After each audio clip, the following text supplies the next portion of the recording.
Hey everybody, it's Tuesday, January 12th, and as you can see here in the aim today, our goal for today's video is really just to pick back up where we left off yesterday and advance ourselves a little bit forward with the material that we discussed yesterday, which was all about work and energy.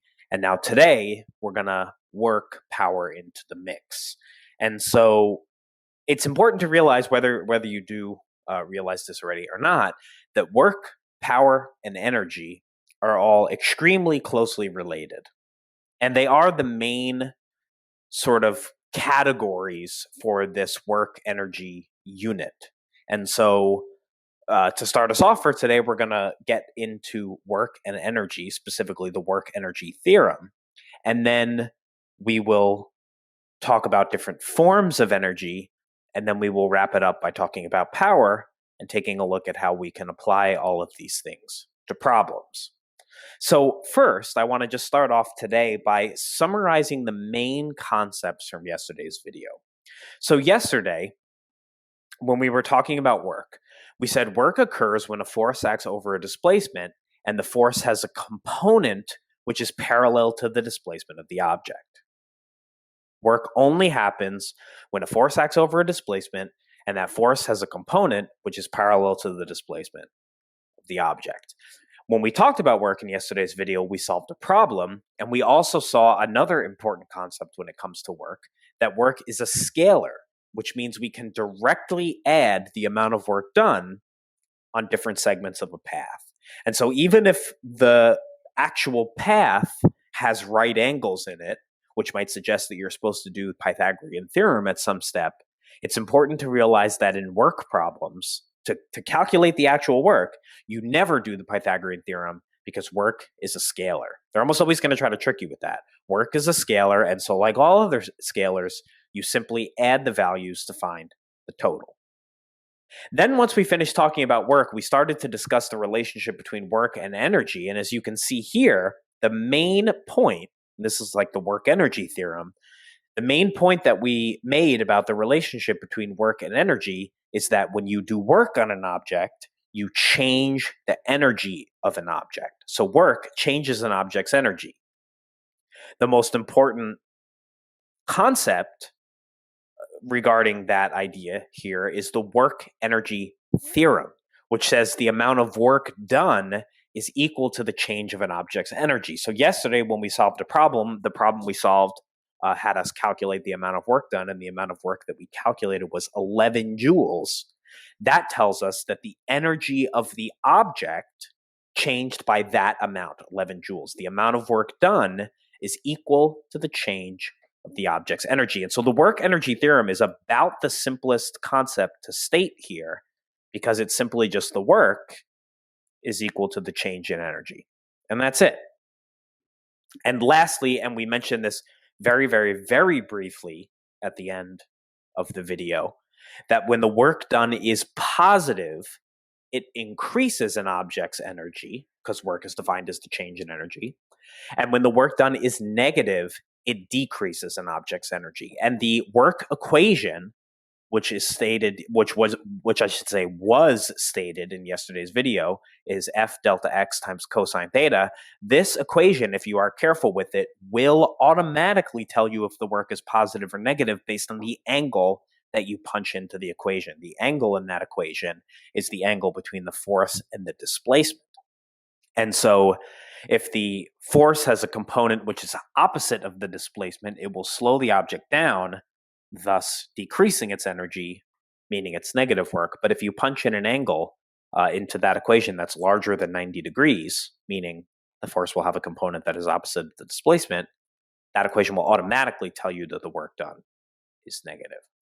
These 4 bullet points here represent the most important concepts that we discussed in yesterday's video. It may be a smart idea for you to write those down. So take a second to pause this video here and write that down. When you hit play, we'll move on.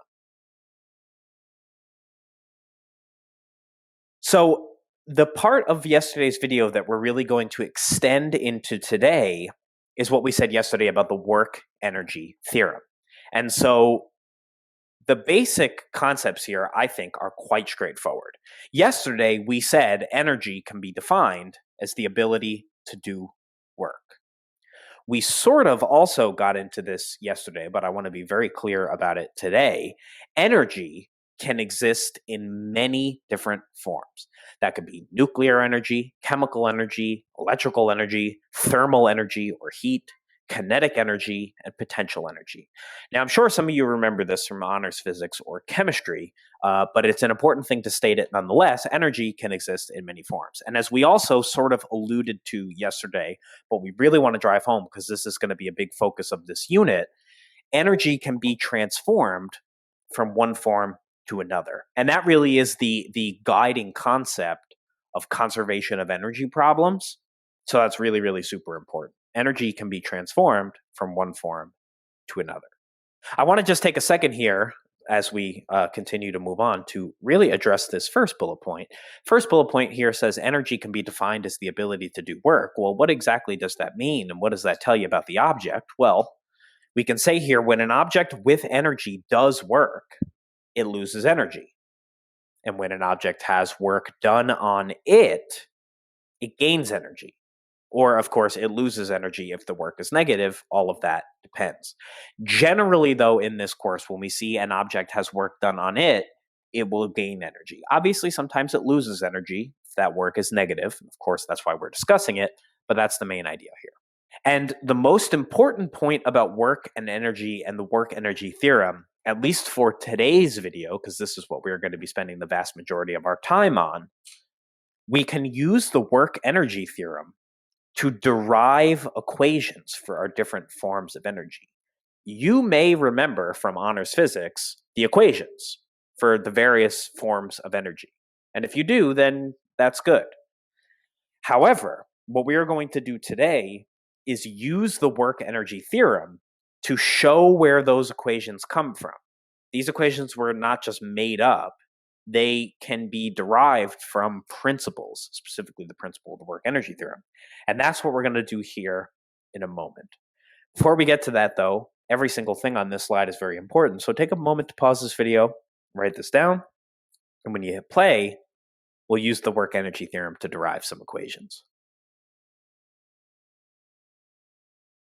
So the first kind of energy that we want to talk about today, just because it's the most familiar, you've probably known the definition for this kind of energy since middle school, is kinetic energy.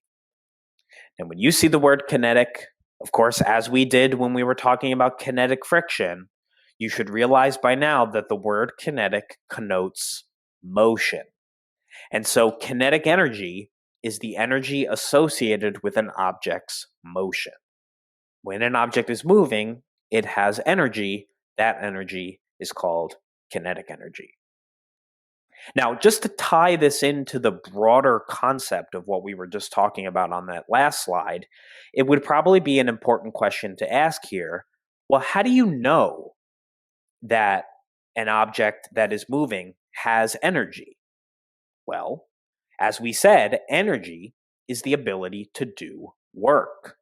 And so it makes sense that a moving object has energy, the ability to do work, because when a moving object collides with another object, it can exert a force on the object over a displacement, thus doing work.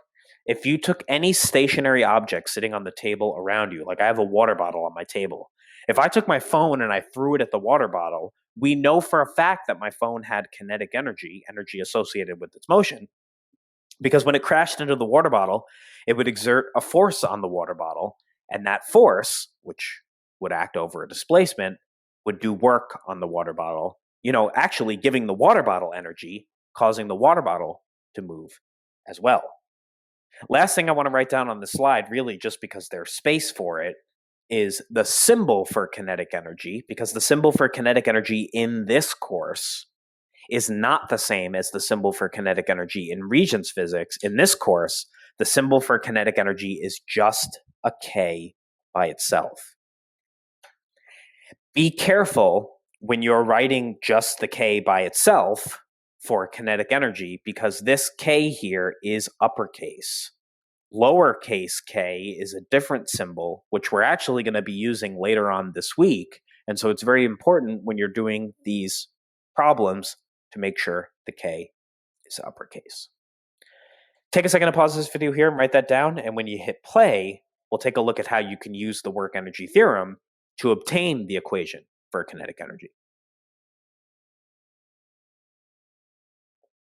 So the most simple example of how you can do work on an object to increase its kinetic energy is to just consider an object moving to the right with an initial velocity. So let's say we have a box on this surface. Let's say the surface is frictionless. And so when this object is given an initial velocity, according to Newton's laws of motion, it will just continue with that constant velocity until it is acted upon by an external net force. Well, let's say you come over to that box, moving along at a constant velocity here to the right, and you exert an external net force on the object over some displacement. By now, it should be clear to everybody that if you exerted a force on that object, and notice here in this particular diagram, that force is exerted in the direction of motion, the object's velocity will change. It'll increase. And so here, because the force is acting in the direction of the displacement and changing the speed of the object, there is certainly work done on the object. And what we are arguing is that because kinetic energy is the energy associated with motion, and now the object will be moving at a different speed, the work that we did on the object has changed the kinetic energy of the object. And so to state this with the work energy theorem, we can say here first, W equals delta E. Work is equal to the change in energy. And because of the setup of this problem and the fact that I did literally just tell you this here, the work that's done on this object is not just changing any kind of energy for the object, it's changing the kinetic energy.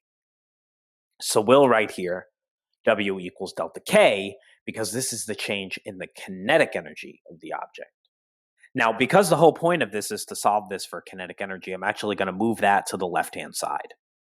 And so we'll say here delta K, the change in kinetic energy here, is going to be equal to the work. And we know an equation for work.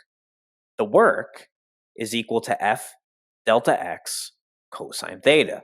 Now, looking at the exact setup of the situation that I've drawn here in the top right-hand corner of this slide, I hope it is clear to everybody that if that object is being displaced horizontally along the surface of that table and that force is acting horizontally parallel to the table as it's shown there in that drawing, the angle between the force and the displacement is going to be 0.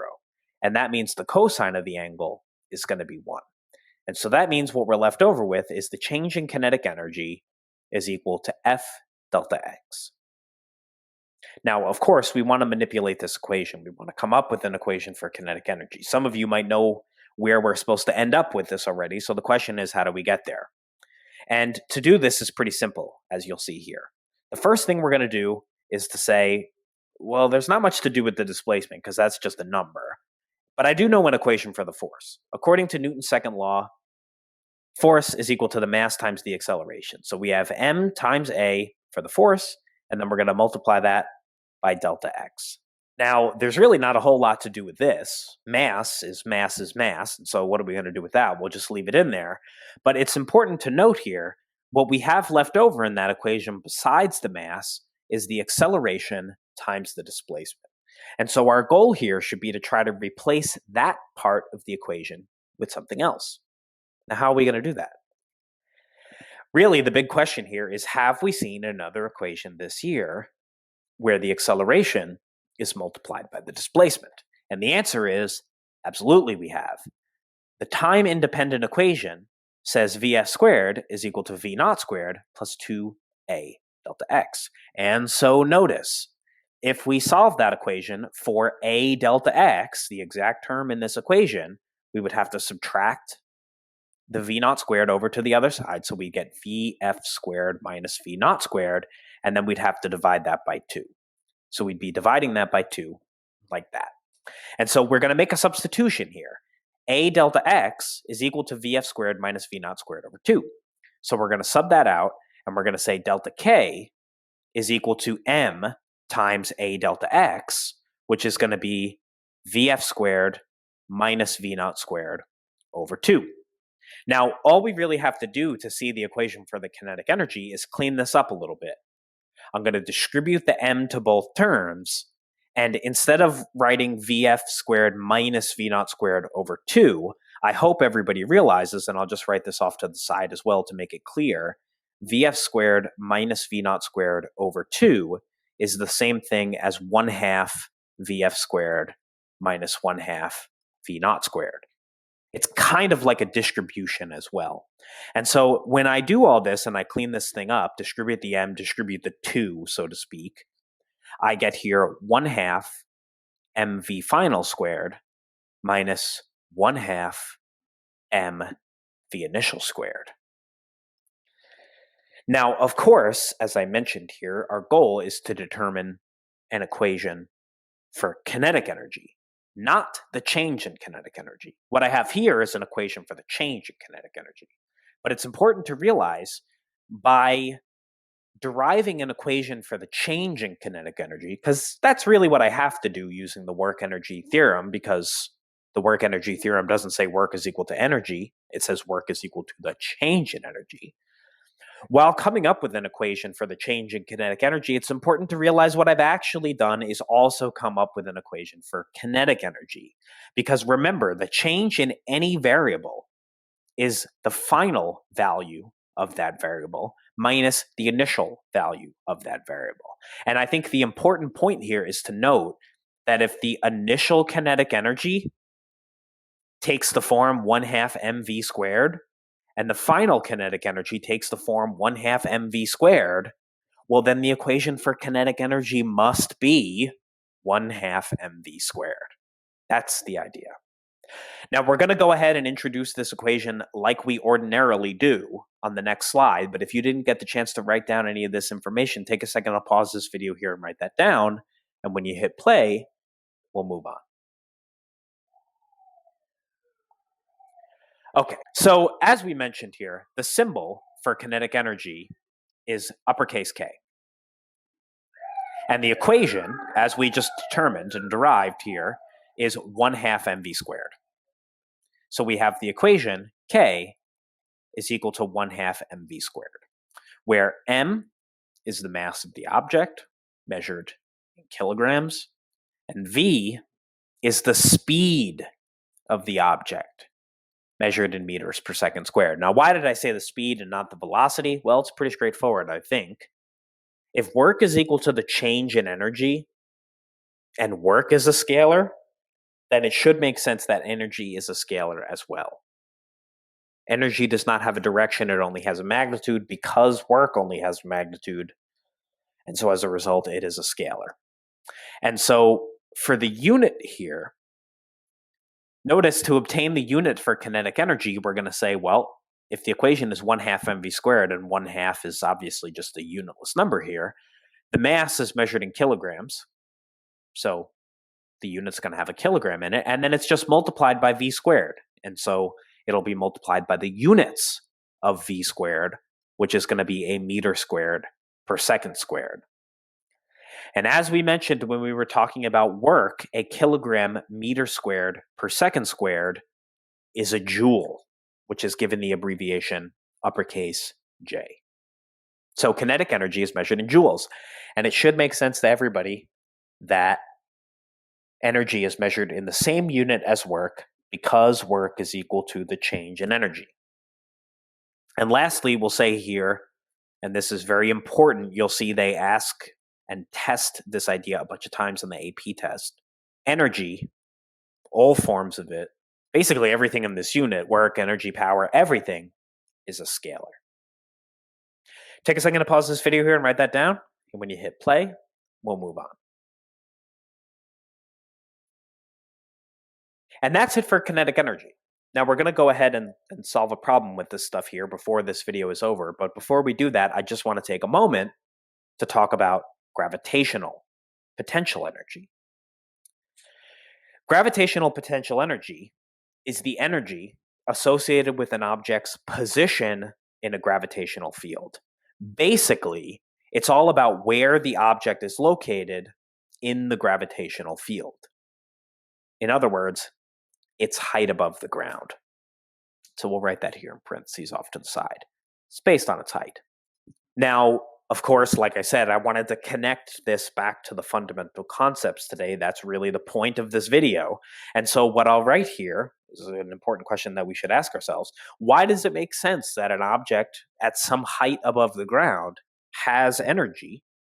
Well, it makes sense that an object above the ground in a gravitational field has energy, the ability to do work, because when that object is dropped, it will begin moving, right? We already know that gravity is going to make this thing accelerate towards the ground. And when that moving object collides with another object, it will exert a force on the object over a displacement, thus doing work. Now, it should be no surprise to anybody that a reasonable abbreviation for kinetic energy is K for kinetic. The abbreviation for gravitational potential energy in this course is different also from what we did in honors physics. In honors physics, the abbreviation we used for gravitational potential energy was PEG. In this course, the abbreviation for gravitational potential energy is UG. The reason why potential energy gets the abbreviation U is because the word for potential energy comes from a Latin word that starts with U. Honestly, I forget what it is because it doesn't really matter. But it's important to realize the symbol that we use for potential energy in this course is a U, and I want you to start getting used to that. We're going to go ahead and derive the equation here for gravitational potential energy in a moment, but before we do that, it's very important that you have all this stuff down here on this slide. So take a moment to pause this video here and write that down, and when you hit play, we'll move on. Okay, so our goal here is to derive an equation for gravitational potential energy. And as we said here, because gravitational potential energy is all about an object's position in a gravitational field, or in other words, its height, if we are going to change an object's gravitational potential energy, then what we have to do is we have to change its height in the gravitational field. And so we're going to do that by lifting it up. When you lift up an object, you change its gravitational potential energy. And so here, we're going to start off, as we are always going to do with these problems, by saying the work is equal to the change in energy. And because we are talking about gravitational potential energy here, we're going to say W equals delta UG. The work is equal to the change in gravitational potential energy. Okay. So now we have to ask ourselves a question, well, what exactly is going on? Well, we do know an equation for work. And so I'm going to do exactly what I did before because we're solving for delta UG. I'm going to write that on the left side. And then I'm going to say here, well, work is equal to force times the displacement times the cosine of the angle. Now, this might be confusing to you, so it's important to pay attention to. I think the concept here is pretty straightforward, though. It's very important to remember that this angle in the work equation is not any old angle, but it's the angle between the force and the displacement. It's not the angle between the force and the horizontal axis. A lot of people, because they're used to saying, well, the angle is the angle between the force and the horizontal axis, think the angle here should be 90, but it shouldn't.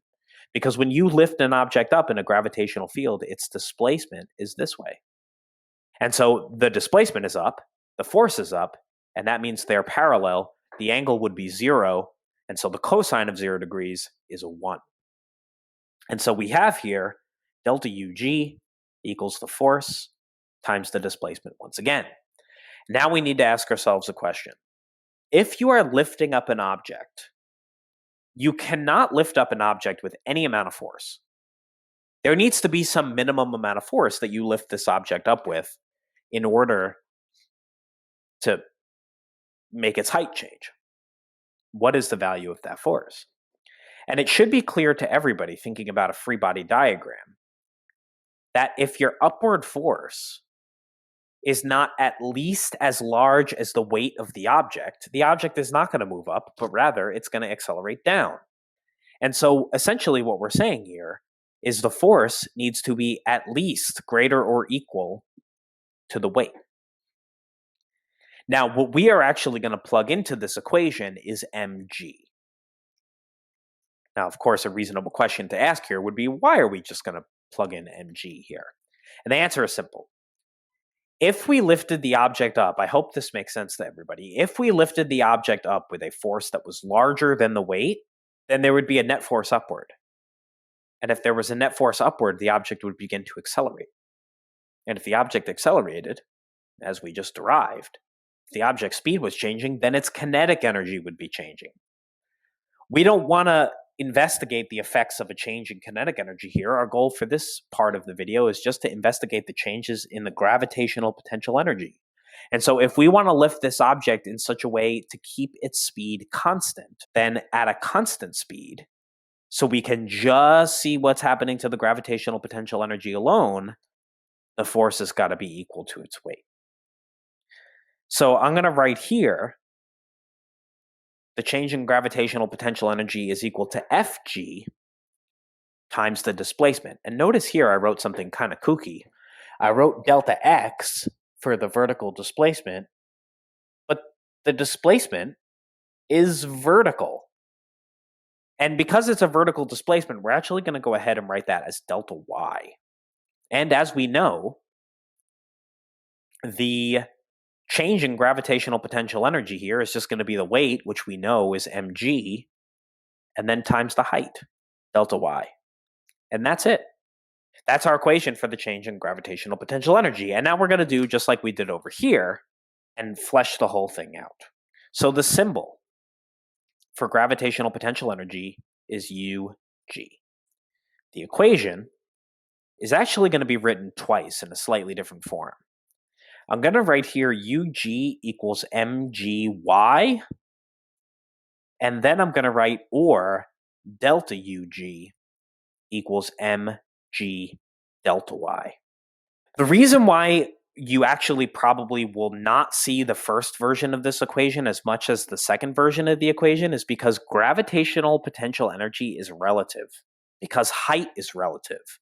Like my pen, the pen that I'm writing with on this screen here, is about 6 inches above the table. You might be able to hear it drop right now and hit the surface of the table. But of course, when I say height is relative, I mean, yeah, the pen is 6 inches above the table, but it's also like 3 feet 6 inches above the floor. And I'm in my apartment, which is on the 3rd floor of a building. And so there's a different height above the floor on the 2nd floor, the floor on the 1st floor, the floor on the street outside. And so height is relative. And so because height is relative, gravitational potential energy is relative also. There really is no such thing as absolute gravitational potential energy. And you'll see how this sort of plays itself out as we go through these problems here. Regardless, we'll still label these terms here as m is the mass, of course measured in kilograms. Delta y, I'll label it as here, is the height change, measured in meters. And Ug is going to be the gravitational potential energy.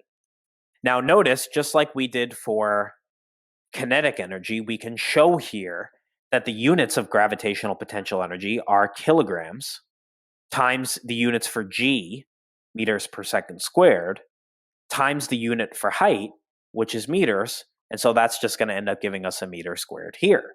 And so we have kilogram meter squared per second squared, or joules. And we can also write here, just like was the case for kinetic energy, that gravitational potential energy, because it comes from work, which is a scalar, is also a scalar. Take a second to pause this video here and write that down, and when you hit play, we'll move on. Okay, and our last new variable or value before we wrap this up for today is power. Power has a very simple definition, so I'm just going to zip through this very quickly here. Power is the rate at which work is done. Notice, because work is equal to the change in energy, power can also be defined as the rate at which energy changes. The symbol for power is P. And the equation, actually, as printed in the reference table, is delta E over T. What we're actually going to see here is there are a bunch of different versions for the power equation. Because we can say power is the the change in energy over time. We can say power is the change in kinetic energy over time. We could say power is the change in gravitational potential energy over time. We can say power is work over time. We can say power is FD cosine theta over time because FD cosine theta is equal to work. We can also see this as being d over t, which is average velocity, and saying power is force times average velocity times cosine theta over time. Now notice I wrote d here, but that really should be delta x. But that's the idea. There are a bunch of different forms of this equation that can be written. The main thing for you to realize, though, is at the end of the day, power is delta E over T or work over time. And those are really the most important versions of the equation. This one is printed in the reference table. And we're going to use these equations, because we've already defined all of these terms now, to come up with the unit. And the unit for power is the change in energy, or the work, which is measured in joules, divided by the time here, which is in seconds. So the unit for power is joules per second. And the definition of a joule per second is a watt, which gets the abbreviation uppercase W. And the last thing we're going to say about power before we use it to solve a problem is that it, like work, like energy, is a scalar. Take a second to pause this video here and write that down. And when you hit play, we'll take a look at two quick examples of problems before we wrap it up for today. All right, let's take a look at a problem. This problem here says, suppose that a pitcher is trying to throw a pitch at 45 meters per second, about 100 miles an hour. And it says here, the ball, which starts from rest at the back of the pitcher's windup, has a mass of 0.149 kilograms and travels 0.950 meters from the back of the windup to the point where the ball is released. Part A is asking what is the change in kinetic energy experienced by the ball, and part B is asking how much force is exerted on the ball. Just in case you're a little confused about what I mean here, I've included a little image of a pitcher pitching a ball. So notice what the pitcher does about right here is they reach back with the ball about there before they fire it. So notice they reach back with the ball about right to there, and then they let go of it right here-ish, right? So all through this distance, once they go back here and then let go of the ball up here, the ball is being pushed on by the pitcher over a distance. Thus, they're doing work on the ball, and so the kinetic energy changes. And so part A of this question is asking us to calculate the change in kinetic energy. So it's important to realize here, when that pitcher reaches back before they accelerate the ball, the initial velocity of the ball is 0 meters per second. They eventually accelerate the ball up to a speed, as the problem says, of 45 meters per second. The mass of the ball is 0.149 kilograms, and the problem is asking us for the change in kinetic energy. So for the first part of this problem here, we have to recognize that delta K, the change in kinetic energy, is going to be the final kinetic energy minus the initial kinetic energy. Now, as it turns out, this problem is a little more straightforward than most because the ball starts from rest before the pitcher accelerates it through that distance. And so because the ball starts from rest, that means the initial kinetic energy of the ball is 0. So delta K is equal to the final kinetic energy here. That's pretty easy. So that means delta K is just going to be 1/2 m v final squared. And so that means delta K, the change in kinetic energy, is going to be 1/2 of the mass of the ball, 0.149 kilograms, times the final velocity, 45 meters per second, squared. And when you do that math, punching it into your calculator correctly, making sure you are squaring the final velocity, you end up with an answer of 150.8625 joules, which we will round to 151 joules. And that's part A. Now, just to make sure we're all remembering exactly what's being asked here, part B is asking us how much force is exerted on the ball. And the reason why I think the work energy theorem is so important is because of its power in relating energy concepts to force concepts to motion concepts. And so now, by finding the change in kinetic energy, we can find the force exerted on the ball, because the work, which is equal to that change in kinetic energy we just found, is 151 joules. And the displacement over which that force acts, as given in the problem, is 0.950 meters. We're looking for the force when the angle in this problem is 0 degrees. Now, how do we know the angle in this problem is 0 degrees? Well, if you look, the force that the pitcher is exerting is this way, and the displacement of the ball, watch it, is this way. It moves almost entirely along that black line, so the force is in the same direction as the displacement. So the work here is equal to F delta x times the cosine of the angle theta.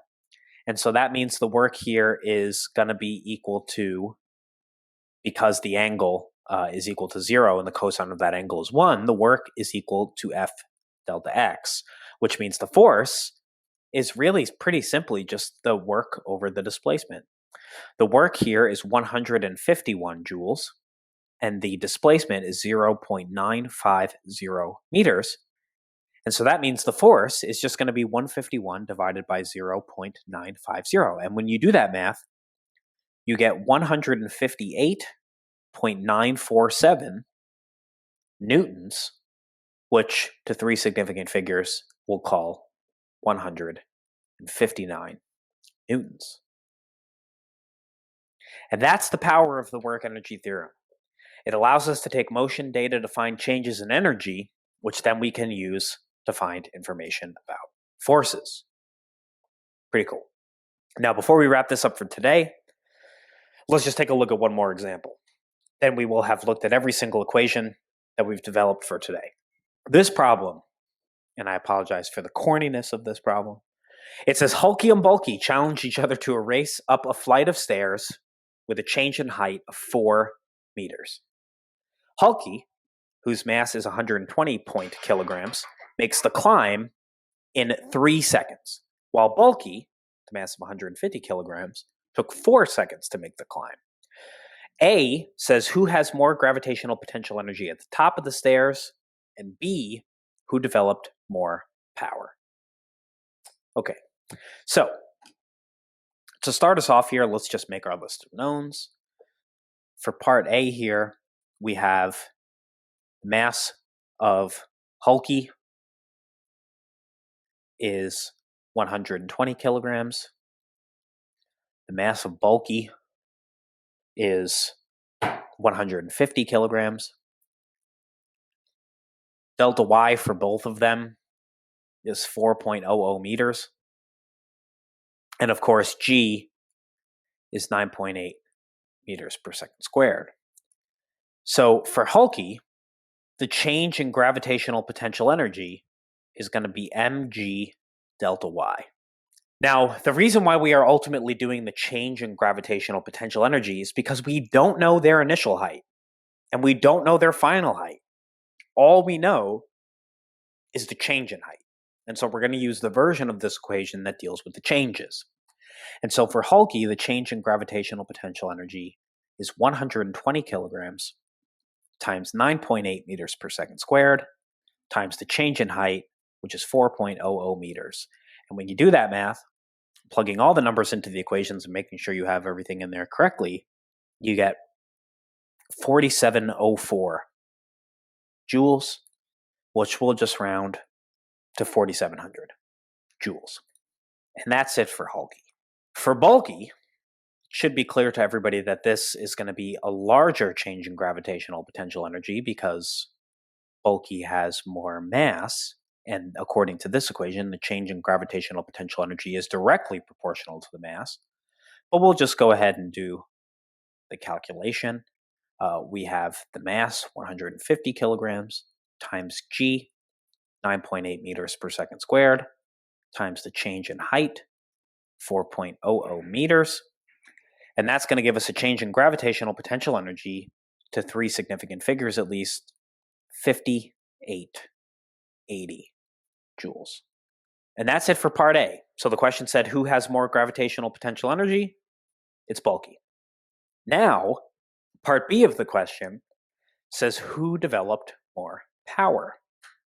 And so for the power calculation, we're going to use the change in gravitational potential energy. We don't need to rewrite that because it's the answer to the previous problem. We know that the times for both of them are 4.0 seconds, and we're looking for the power. So according to the reference table, power is delta E over T.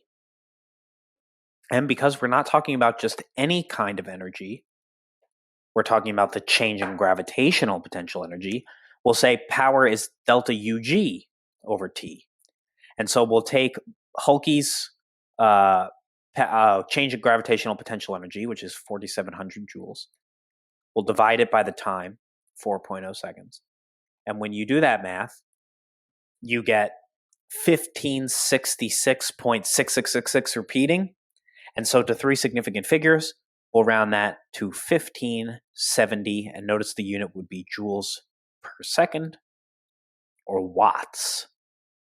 So we just take the change in energy or the work over the time. And for bulky, notice we're going to have the same time, but of course here we have a different change in energy. So we have the power is equal to delta E over T. Of course, we change that to the specific kind of energy we're talking about, which is gravitational potential energy. So we write delta UG, and that would be 4,700 joules over the time, which is 4 seconds. Excuse me, that's not 4,700 joules. That's 5,880 joules. Excuse me. Let's just fix that real fast. That should be 5,880 joules, which actually ends up making our calculation a little easier because 5,880 divided by 4 is a nice even 1,470 watts. And that's it. That's what problems look like for all of these different equations. Tomorrow's video, or tomorrow's activity, I should say, is going to put you to work using the ideas contained in this video to solve some problems on your own. So if you have any questions about any of the things shown in this video, please make sure you reach out and ask. And with that, that's it for today. Have a good one, everybody.